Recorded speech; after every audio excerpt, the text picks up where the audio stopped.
नमस्कार दोस्तों, कहानी को शुरू करने से पहले हमारे चैनल A2 लाइफ स्टूडियोज को सब्सक्राइब कर ले और घंटी को दबा दे जिससे हमारी वीडियो आप तक पहुंच सके।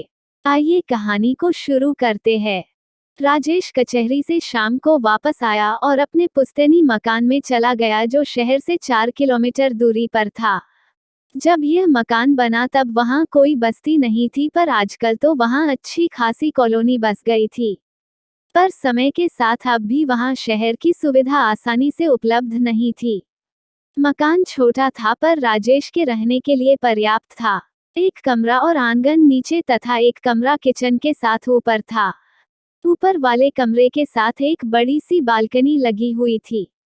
बालकनी पर से सामने वाली सड़क दूर तक दिखाई देती थी, इसलिए जब भी राजेश शाम को कचहरी से लौटता था तो शाम की चाय लेकर उसी बालकनी पर बैठ जाता था और दूर से आती उस सड़क को निहारता रहता था।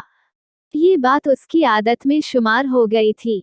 राजेश की उम्र लगभग 40 साल थी, पर उसने अब तक शादी नहीं की थी या अभी तक उसे शादी की कमी महसूस नहीं हुई थी। राजेश का पूरा परिवार एक बस दुर्घटना में मारा गया था, जिसमें उसके माता पिता और एक बहन थी।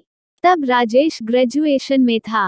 उस दुर्घटना के बाद राजेश काफी अकेला हो गया था और जरूरत से ज्यादा शांत भी। ग्रेजुएशन कंप्लीट करने के बाद उसने वकालत की पढ़ाई पूरी की और बनारस में वकालत करने लगा।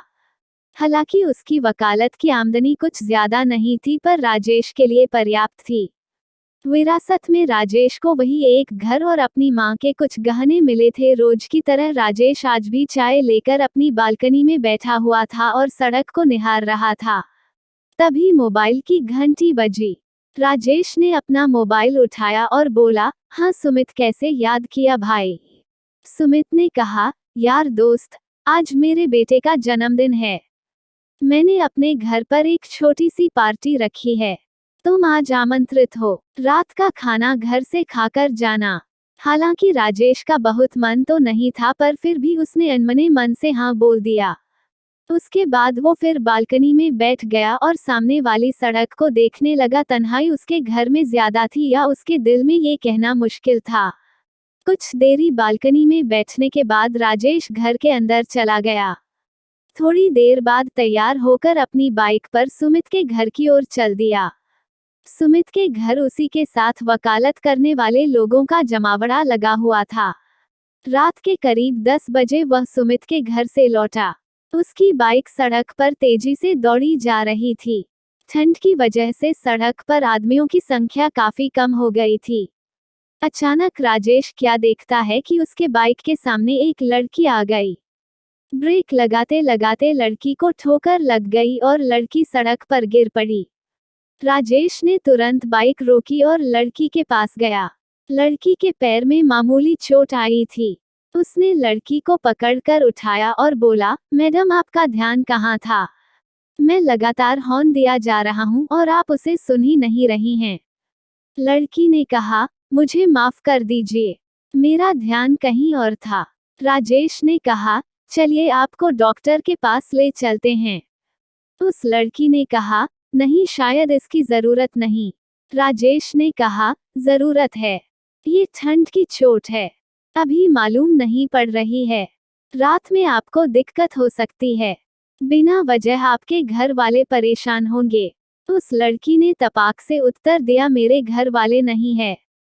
राजेश ने कहा, तब तो आपको जरूर मेरे साथ चलना चाहिए डॉक्टर के पास। इसके बाद राजेश के आग्रह पर लड़की राजेश के साथ डॉक्टर के पास चलने के लिए राजी हो गई। डॉक्टर ने उसकी मामूली मरहम पट्टी करके उसे छोड़ दिया। डॉक्टर के क्लिनिक से निकलकर राजेश ने लड़की से पूछा, आपको कहाँ छोड़ दूं? लड़की ने कहा, मैं हॉस्टल में रहती हूँ, पर वह यहाँ से बहुत दूर है।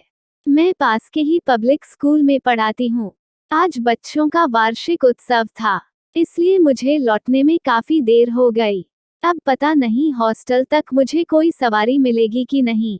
राजेश ने कहा, एक बात कहूँ ना, आप बुरा तो नहीं मानेंगी? लड़की ने कहा, नहीं, बोलिए। राजेश ने कहा, मेरा घर पास में ही है और मेरे घर में मेरे अलावा कोई नहीं रहता है। आप चाहें तो आज की रात आप मेरे घर पर गुजार सकती है। वैसे भी डॉक्टर ने आपको आज की रात एहतियात बरतने को कहा है। लड़की सोचने लगी। राजेश ने कहा, देखिए रात काफी हो चुकी है।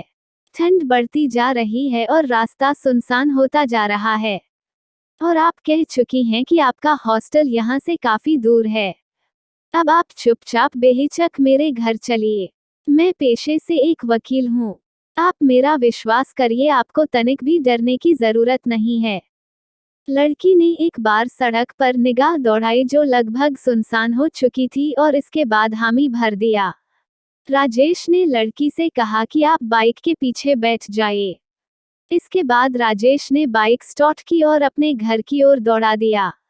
रास्ते में राजेश ने लड़की से पूछा, अगर आपको कोई कष्ट ना हो तो क्या आप अपना नाम बताना पसंद करेंगी? लड़की ने कहा, रश्मि। और मेरा नाम राजेश है। इसके बाद पूरे रास्ते दोनों के बीच कोई बातचीत नहीं हुई। घर पहुंचकर राजेश ने रश्मि से कहा, आप नीचे के कमरे में आराम से लेट जाओ, मेरे सोने का कमरा ऊपर है। अगर आपको रात में किसी भी चीज की जरूरत हो तो बेहिचक मुझे पुकार लीजिएगा। इसके बाद शुभरात्रि कहकर राजेश ऊपर चला गया। राजेश कमरे में आकर अपना नाइट सूट पहना और कुर्सी लेकर बालकनी में बैठ गया और उसी सुनसान रास्ते को निहारने लगा। थोड़ी देर बाद रश्मि ने पीछे से आवाज दी, सुनिए। राजेश झटके से पीछे मुड़ा और बोला, क्या बात है? कुछ चाहिए? रश्मि ने कहा, मुझे अकेले कमरे में डर लग रहा है। अगर आपको कोई एतराज ना हो तो मैं आपके कमरे में जमीन पर सो जाऊंगी। बात दरअसल यह है कि हॉस्टल में भी मैं कभी अकेले नहीं सोती हूँ। राजेश ने असहाय दृष्टि से एक बार रश्मि को देखा और बोला, ठीक है, आपको जमीन पर सोने की जरूरत नहीं है। मैं फोल्डिंग चारपाई डाल देता हूँ। रश्मि चारपाई पर सो गई। एक बार फिर राजेश चाय लेकर बालकनी में बैठ गया और सुनसान रास्ते को देखने लगा। काफी देरी बाद राजेश बालकनी से उठकर कमरे में आया, इस उम्मीद से कि अब तक रश्मि सो चुकी होगी। पर क्या देखता है कि रश्मि जाग रही है और अपलक छत को देख रही है। राजेश ने कहा, क्या तुम्हें नींद नहीं आ रही? कहीं मुझसे डर तो नहीं लग रहा? रश्मि ने कहा, नहीं, आपने मेरी इतनी सहायता की है तो आपसे डर कैसा, और इतने दिनों में मैं आदमी पहचानना सीख गई हूँ। रश्मि ने राजेश से पूछा, क्या बात है, आप घर में अकेले क्यों रहते हैं? कहाँ है आपका परिवार? राजेश ने कहा, हाँ, मैं घर में अकेले ही रहता हूँ। एक एक्सीडेंट में मेरे सारे परिवार की मृत्यु हो गई थी।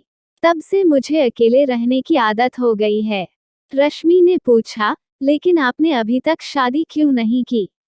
राजेश ने कहा, मेरा सब कुछ एकाएक समाप्त हो गया था।